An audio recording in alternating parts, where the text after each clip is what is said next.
end game is aluminum dioxide in all the soils, where you've got to go to companies like Monsanto. They're coming out with whole seed lines that will grow in aluminum poisoned soil. But that's only part of it. It's about the seed banks, the seed arcs, all of this. It's about weather weapons, shutting down regions that don't play ball. They're already talking about a Chicago mercantile system that will bet on the weather. Well, it's going to be a rigged casino. They don't set up casinos without putting their finger on it, without controlling it. This is about playing God. This is about world government. And this is about genocide and population reduction.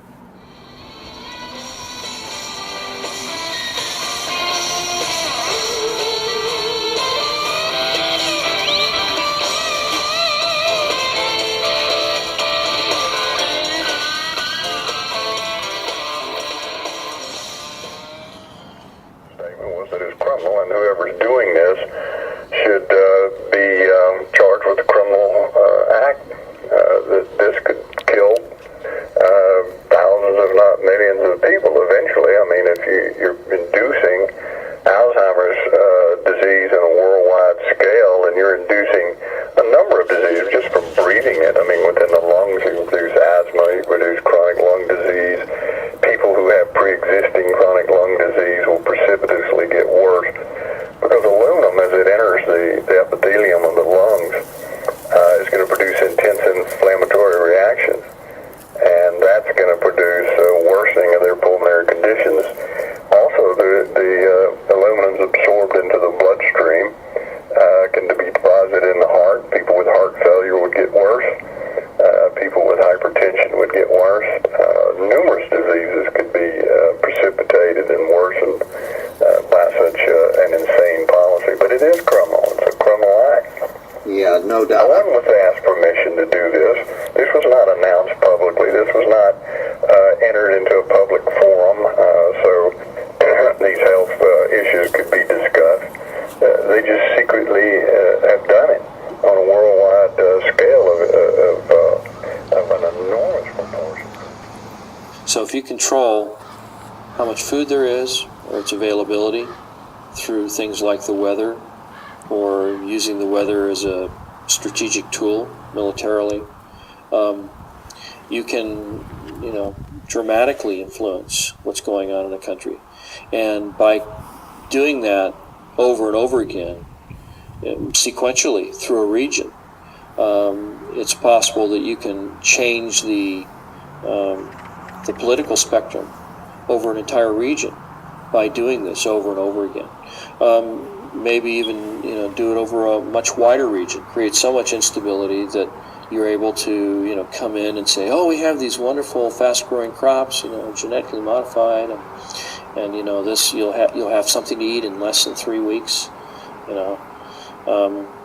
I imagine that if you can control the food supply, that you can then consolidate the financial and the political interests of a country.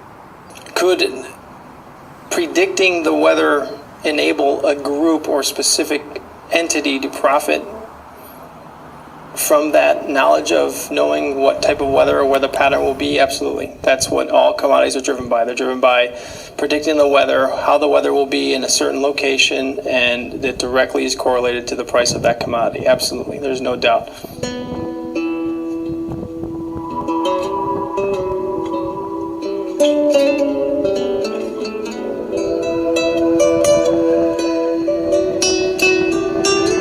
The geoengineering programs are a direct assault on the most elemental aspects of nature. What we're doing when we modify the weather is we're changing the world's climate and we're changing the microclimates, and we are doing it. There are things we can say for certain. There's a mountain of metal raining down on us. We're certainly breathing that metal. We have documented from the computer modeling some unintended consequences. If such a contamination is present, shouldn't we investigate? Shouldn't local agencies investigate, which they have patently refused to do?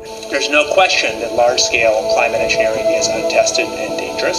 I would disagree quite strongly that it doesn't exist. I think that the capacity to do it in engineering terms most certainly exists, and that's part of the reason we have to think seriously about how we manage that. We are breathing a mountain of metal, and that can't be denied.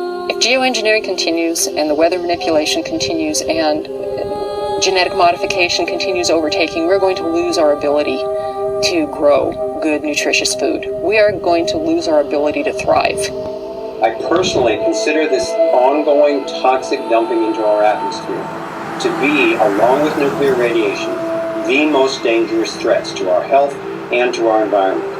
We've seen UV scales go off the charts, which are a known consequence of geoengineering, ozone destruction. We've seen rainfall patterns disrupted in ways that meteorologists don't seem to be able to explain or predict. Challenge that all of these weathermen face, all of them, whether they're aware of it or not, sooner or later they will be aware of it.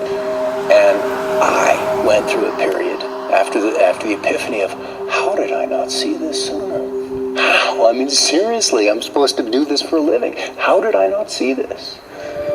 We seem to have lost our moral fiber and our ethical compass when we talk about that we all should live within an experiment that somebody else is conducting. If you knew or could predict the weather at any given time in any given area, then you control the fate of mankind and what they pay for everything. Washington is not responsive to the average person. It's responsive to commercial interests who can spend millions on campaigns now without restriction, who literally drive the policy making in Washington, D.C. I guess I'm under the belief that you can't control the weather. I hope someday we could control the weather. Power becomes an addictive thing.